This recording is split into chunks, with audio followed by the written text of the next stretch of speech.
E aí, meu povo, hoje vamos para o esperado Flip-Flop JK. Ah, mas esperado por quem? O canal tem quase ninguém. É esperado por mim. O canal é meu. Eu faço o que eu quiser. Então vamos lá. Bem, e eu gosto de sempre começar dando uma contextualização. Por que que se chama JK? Por causa desse carinha aqui, ó. Jack Kilby. Ele foi inclusive ganhador do Prêmio Nobel da Física pelos trabalhos dele na heteroestruturas semicondutoras. O que é que significa isso? A gente tem semicondutores, como é que eles funcionam? Dependendo da corrente, você vai ter 0 ou 1. Um. Você vai bloquear a passagem de corrente ou você vai permitir a passagem de corrente. Mas os semicondutores heteroestruturados, eu decidi cortar aqui a parte falando das heteroestruturas semicondutoras, que eu percebi que eu estava falando algumas imprecisões e que assim o assunto é complicadinho mesmo. E vamos nos ater aqui ao nosso flip-flop JK, que é a intenção desse vídeo. Mas eu vou colocar aqui os detalhes para vocês na descrição, caso alguém queira se aprofundar mais. Então, o flip-flop JK, ele vem com a ideia de dar uso para aquelas entradas inválidas dos nossos latches. Deixa eu até colocar aqui. Aqui, como eu já disse para vocês nos vídeos dos latches, aqui o caso inválido é 1 e 1 para as entradas. Por quê? Porque no SR baixo eu já coloquei um NOT. Então, na verdade, vocês veem que se eu fizesse só esse esquema aqui, sem essas portas NOTs, seria 0 e 0 e 1 e 1. São os casos inválidos para os SRs construídos com portas NAND ou com portas NOR. Então, e se a gente quisesse dar um uso? Aí entra o flip-flop JK. Então, os diagramas mais comuns que a gente encontra são usando as portas NOR e portas AND, ou então usando todas as portas NAND. Vocês vão ver que quanto mais a gente vai abstraindo as informações, quanto mais a gente vai subindo em níveis de abstração, por exemplo, dizer que a gente tem um somador. Mas o que é um somador? É um conjunto de uma série de portas lógicas, portas exclusiva ou exclusiva, portas AND, portas OR.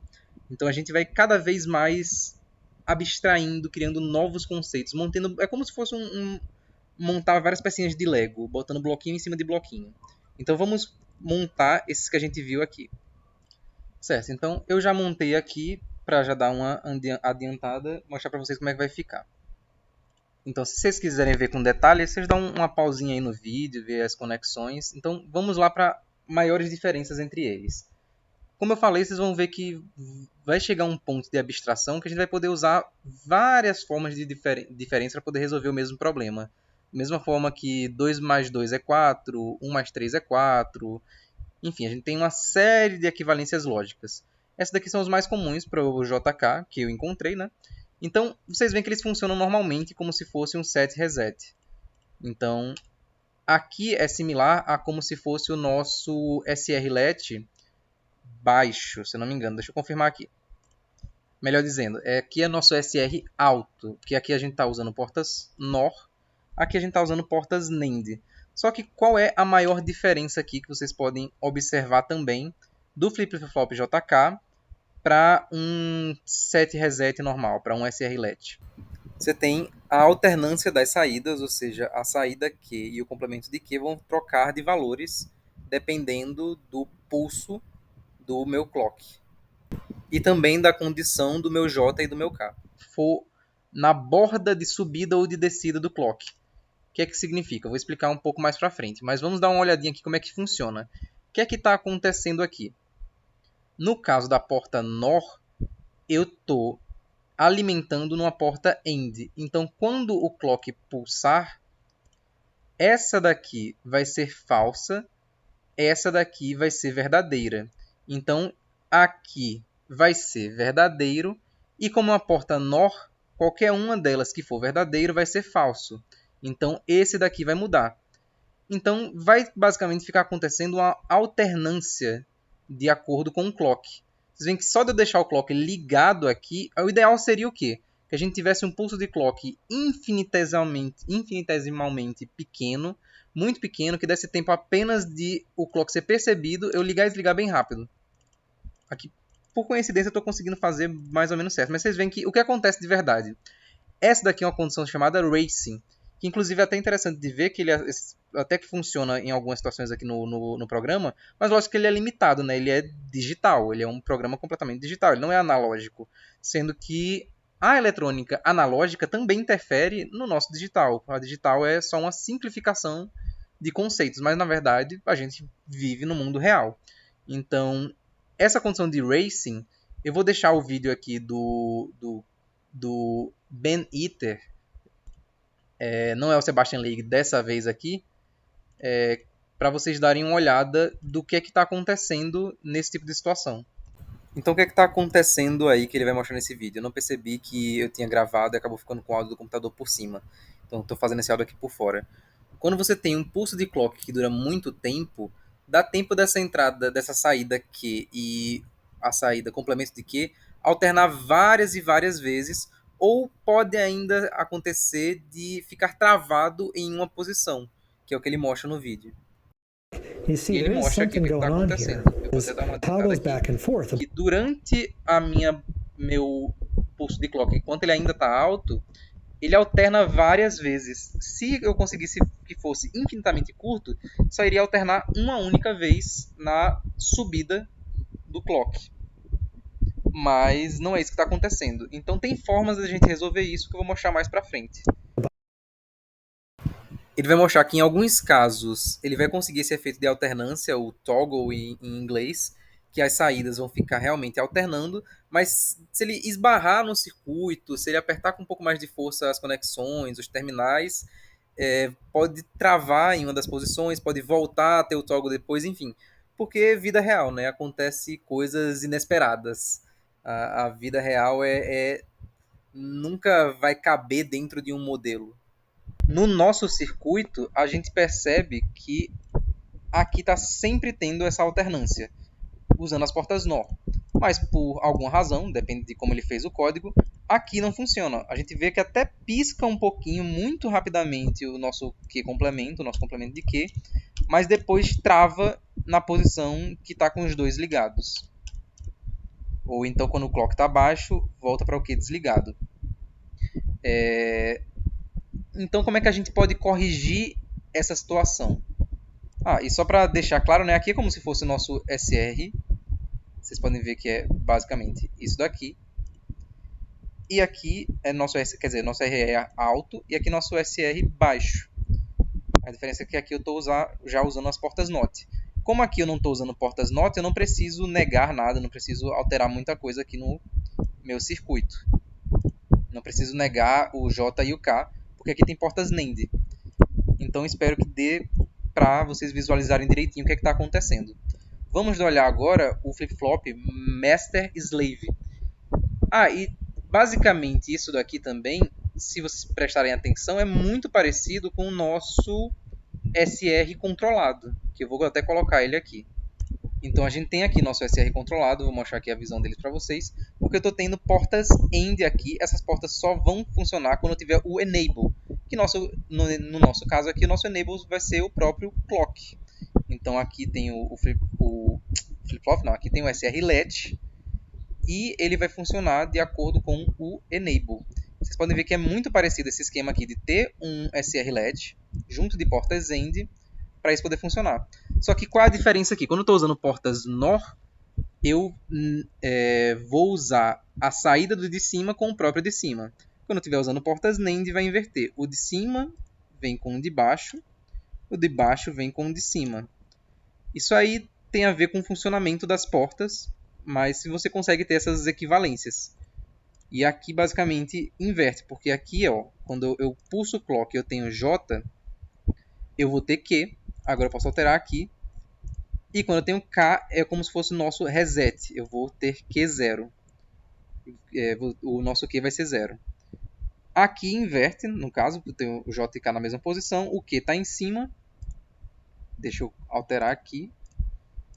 Aqui eu estou fazendo a setagem. Estou tendo set, agora eu posso alterar, porque o nosso clock é como se fosse o nosso enable. Então aqui tem o nosso Q. E se eu der o K, é o equivalente ao nosso reset do nosso SR LED. E der um pulso de clock, eu vou ter o Q complemento. Então tem essa série de equivalências, essa série de similaridades nos circuitos.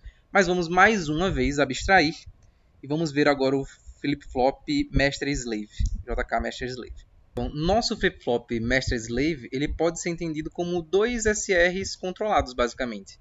Porque um só vai operar na subida do clock e o outro na descida do clock. Então isso também vai ser um divisor de sinal. Enquanto para alterar a minha entrada eu preciso clicar 2 vezes para retornar a minha condição inicial, por exemplo, se eu estou desligado, se o clock está desligado, eu vou ligar, cliquei uma vez, clicar outra vez ele vai desligar, eu preciso alterar a minha entrada 4 vezes para poder retornar o meu Q para a condição inicial dele.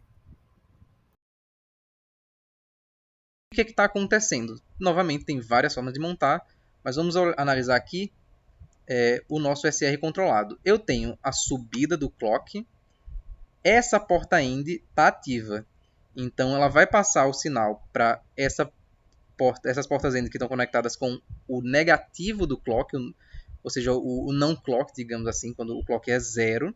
Então esse SR controlado no momento ele não está fazendo nada, porque o enable dele não está ativo.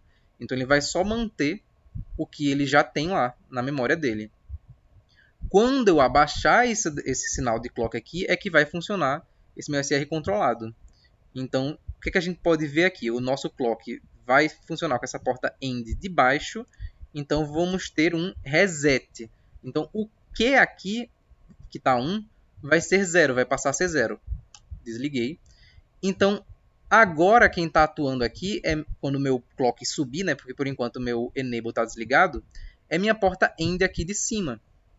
Então, quando eu ligar esse clock, eu vou ter meu set. Então, o meu Q vai ser 1. E agora, antes eu estava nessa porta aqui de baixo, agora eu vou nessa daqui de cima. E aí eu vou ter o nosso flip-flop Master-Slave, para vai acabar com aquela condição de racing, de quando o pulse do clock era muito rápido. Quer dizer, o pulse do clock era muito demorado, então dava para ter várias alternâncias do flip-flop JK. Aqui ele vai funcionar especificamente a cada pulso de clock. Nesse caso aqui, a gente vê que tem mudança na borda de descida. Porque quando eu desligo o meu clock, meu sinal de clock é 0, é quando eu tenho mudança na minha saída. Aqui eu liguei e não tive nada. Desliguei, tive mudança. Liguei, não tive nada. Desliguei, tive mudança. Por isso que ele opera como um divisor de sinal. E vocês vão ver, vou mostrar mais pra frente. Eu vou deixar para outro vídeo, para não ficar muita coisa nesse vídeo daqui. Porque que isso também vai ser análogo a um contador. Eu trouxe esse outro caso aqui, que é comum de aparecer, esse flip-flop JK Master Slave, porque, e se eu pensar, eu não mostrei para vocês ainda contadores, mas e se eu quiser lá na frente usar uma sequência de flip-flops para poder começar a contar a partir de um número específico? Por exemplo, eu tenho 4 bits, eu quero começar a contar a partir do 2, ou a partir do 1, que seja. Eu posso pensar o seguinte, eu tenho essa porta NAND, eu posso colocar uma entrada aqui para que quando ela esteja desativada, porque é assim que funciona a porta NAND, sempre que eu tiver pelo menos um 0, a saída aqui vai ser 1. Então se eu tenho uma porta NAND de 3 entradas, sempre que meu preset aqui, esse daqui seria meu preset, estiver desativado, o meu Q vai ser 1. A lógica do clear é muito parecida. Sempre que meu clear estiver desativado, o meu complemento de Q vai ser 1. Porque a ideia é, né? Se o meu complemento de Q é 1, então o meu Q é 0. Mas eu vou mostrar para vocês um probleminha de fazer isso nessas portas aqui do final. Eu já deixei salvo aqui, porque eu estou sempre tendo alguma interrupção, algum problema para poder gravar. Então eu já deixei o circuito pronto aqui. Vamos lá. Então eu tenho aqui o que eu falei para vocês. Todo o circuito está como antes. A diferença aqui é que agora eu tenho essas entradas preset e clear. Vocês já veem aqui que está tendo problemas, né? Porque o relógio aqui está baixo. O ideal seria, né? Vai depender do meu caso, vai depender do meu problema. Mas eu estou tentando aqui com vocês construir algo que funcione de forma assíncrona. Independente do clock, independente do que tem na minha memória, eu quero ser capaz de alterar o estado desses meus flip-flops. Se eu fosse colocar uma sequência de flip-flops, fazer um contador, ou o que seja. Esse caso aqui, ele vai funcionar quando o relógio aqui estiver alto. Por quê? Eu estou alimentando aqui, ó, essas minhas portas NAND desse primeiro flip-flop, ele está pegando a memória e eu consigo alterar aqui a memória, ó. Ele tem que deixar eles altos aqui, ó. Agora vai funcionar como se fosse um set reset. Então, quando o flip-flop JK aqui, quando o Master Slave está nessa condição do clock estar alto, vai funcionar como se fosse um set reset, porque eu vou conseguir alterar aqui, tá retroalimentando, vai funcionar como se fosse um set reset, basicamente. Aqui, quando estiver ligado, vai funcionar o flip-flop JK normal. Só que qual é o problema? Digamos assim que eu quero que, nesse momento agora, o meu Q seja 1. Já está 1, então vamos passar mais um pulse, pronto. Eu quero que aqui seja 1. Vai funcionar, vou conseguir usar.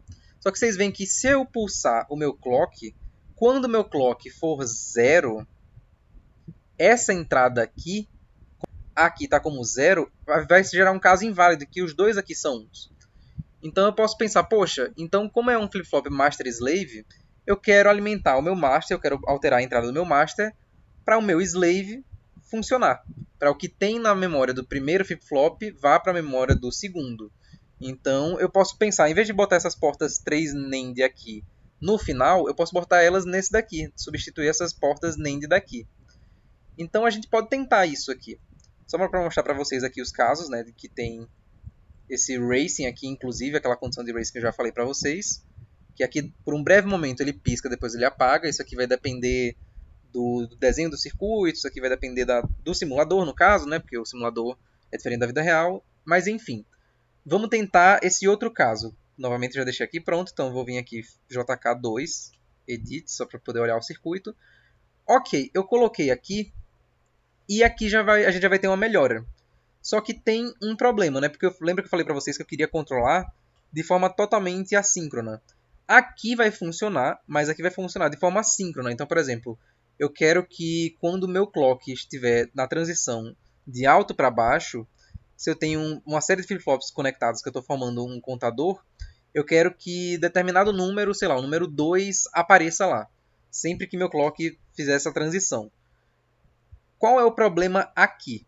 Porque como eu só consigo alterar esse JK daqui quando o clock está alto, que eu alimento ele, e eu só consigo alterar esse daqui quando ele está baixo, porque eu alimento ele com essa porta NOT aqui, as alterações que eu fizer aqui nesse JK só vão acontecer quando a borda mudar, quando a borda for de subida para descida, perdão. Porque ó, agora eu coloquei o preset, que está nessa porta NAND daqui, perdão, eu até mostrar aqui errado, mas está nessa porta NAND daqui, só que ela ainda não alimentou a memória desse daqui, desse segundo JK. Por que ainda não alimentou? Porque eu não desliguei meu clock, porque se eu desligar, ó, funcionou. E vê que eu não tenho mais aquela condição daqui não ser complementar. Aqui vai estar sempre funcionando. Só que qual é o problema? Só vai atualizar na descida do clock. Isso pode ou não ser um problema, depende do design aí do seu circuito. Mas e se eu quiser resolver isso também? A gente pode seguir essa mesma lógica. O que a gente fez na porta de saída, naquele primeiro exemplo que eu dei para vocês, e a gente fez aqui, nesse primeiro flip-flop, nesse master aqui, digamos assim, a gente pode repetir. Então vamos pegar aqui, library, eu já deixei pronto aqui, JK3. Vê só, eu tenho o meu preset conectado com essas portas NAND daqui, que tem essa retroalimentação aqui, que uma alimenta a outra. A saída de um vai na entrada de outro e vice-versa. E nesse daqui também, porque dessa forma eu forço o que quer que esteja na memória dos dois flip-flops a uma determinada condição. Então aqui vai ser como se fosse meu... Eu confundi de novo, porque eu tinha deixado salvo aqui. Vai funcionar como se fosse o equivalente a meu SR baixo, na verdade. Tanto que eu tenho aqui as portas NOT. Se eu quisesse, eu poderia negar essas portas aqui, para dizer que quando elas estiverem altas eu vou fazer o preset e o clear. Mas eu não vou, porque geralmente isso é comum de aparecer nos circuitos, que a gente vê nos datasheets e tudo mais. A gente vê que tem um tracinho em cima do preset e tem um tracinho em cima do clear que representa que são entradas negadas. Então eu vou fazer o preset quando desligar e vou fazer o clear quando desligar também. Essas entradas aqui. Vocês veem que vai funcionar de forma bem parecida, vai funcionar de forma idêntica, na verdade, né? Porque eu tenho os dois ligados aqui. Aqui é o caso inválido, quando os dois são zeros, aqui é 1 e 1. Isso aqui não pode acontecer, já que eu quero o complemento. Mas não tem problema, porque como a gente tem esse flip-flop Master Slave, a gente consegue controlar isso. A gente não tem uma... isso não é impedimento, porque a gente já deu uma utilidade para o caso em que meu J e meu K estão altos. No caso em que todos estão altos aqui, vai funcionar como flip-flop JK normal. Né? Porque eu também, idealmente, não vou fazer o preset e o clear ao mesmo tempo. Né? Não tem nem sentido eu dizer que uma coisa seja 1 e 0 ao mesmo tempo. Se estivesse falando, sei lá, de computadores quânticos, coisas do tipo, mas vamos nos atentar aqui. Então, independente se meu relógio está alto, se meu relógio está baixo, se a transição está do alto para o baixo, do baixo para o alto, do que tem na memória, o que seja, eu vou conseguir fazer aqui como se fosse um SR baixo. Se eu desligar aqui o meu preset, deixa eu até colocar os nomes aqui. Se eu desligar, eu consigo que o Q seja 1 e o complemento de Q seja 0. Se eu desligar o meu clear, eu consigo que meu Q seja 0, meu complemento de Q seja 1. Independente da condição do clock. O clock pode estar alto, vou conseguir, ó, clear, limpei. O clock pode estar baixo, clear, limpei. Posso ter o que for na memória, não importa se eu estou com o J aqui ou o K, tanto faz. Eu vou conseguir usar de toda forma, independente do que tem na minha memória e do que tem no meu clock. Então eu vou conseguir controlar de forma assíncrona. Pode ser que isso seja ou não uma necessidade para o circuito que você está criando. Mas como é comum da gente utilizar os flip-flops JK com as entradas preset e clear, então eu estou mostrando aqui para vocês uma das formas da gente construir. Uma das, porque tem várias formas diferentes da gente conseguir fazer circuitos equivalentes. Então, finalmente fico por aqui. Vou tentar dar uma parada no vídeo na edição. Conto com vocês para dar aquele gostei. Se possível, comentar, dúvidas, sugestões, críticas, o que vocês quiserem dizer. E falou!